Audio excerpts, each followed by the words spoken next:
Странджа, приказна и тайнствена, съхранила в себе си паметници на хилядолетната култура, обичаи, фолклор, митове и легенди. Странджа, която ми дава отговор на въпроса: кои сме ние българите? Зората на човешката цивилизация, 2000 години преди Христа, земите на Странджа са населени от един изчезнал днес народ – траките. Но в първото хилядолетие преди Христа той населявал почти цяла Югоизточна Европа и според древногръцкия историк Херодот бил най-многоброен след индийците. Ученици, давам ви изключително интересна тема за проект – постъпките на траките. Проучете миналото на нашия край. Хилядолетия наред тук е царството на една от най-старите и оригинални в културно отношение световни цивилизации – тракийската. Вярвам, че ще подходите с интерес към възложения проект и очаквам да представите проектите си по възможно най-интересния начин и се разпределете по групи.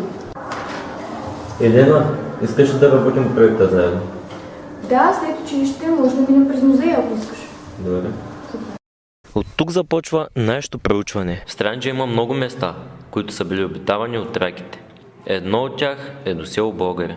Северно от селото, в местността Градището, се намира тракийска и късно антична крепост. Разположена е на висок хълм с стръмни скатове, спускащи се към река Караагач. Тук са открити фрагменти от амфори, глинени съдове, изработени на ръка и колело. Голямо тракийско селище е локализирано и на територията на село Синеморец. Наличието на няколко тракийски могили говорят дори за столичен център на някой от тракийските племена или на виден тракийски аристократ.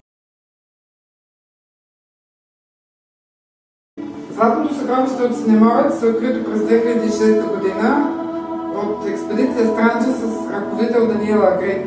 Тогава археолозите се натъкват на изключително богато погребение от рода на късния елинизъм, което принадлежи на жена, живяла в края на 3 век преди Христа.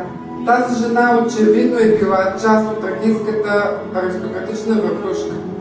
Открити са над 180 златни и 30 сребърни предмети. Най-уникално за науката е факта, че на съкровището има надпис на една от плочките, който гласи Деметриус направи за Протозунтус. А от този период от историята на древна Тракия надписи почти не се срещат. С най-висока нумизматична стойност в Синеморското монетно съкровище са големият брой монети на тракийския цар Мостис.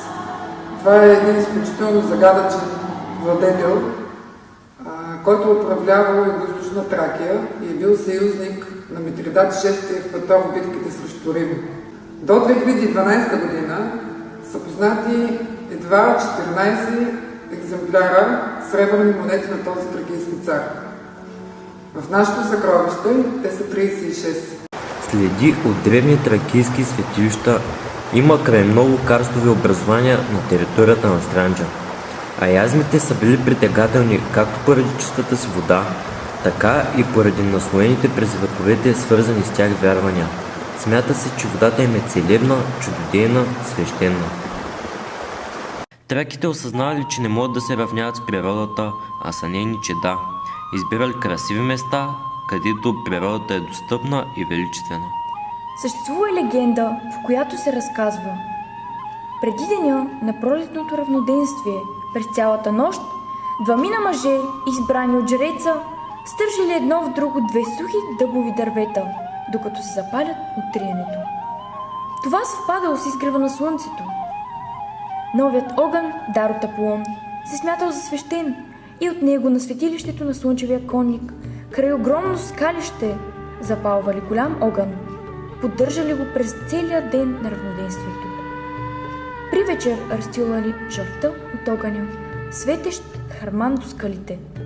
Всички слънцепоклонници играели край жаравата и отправили тържествен възпев към Бога Слънце, който озарявал небето и планината със своята помладена светлина.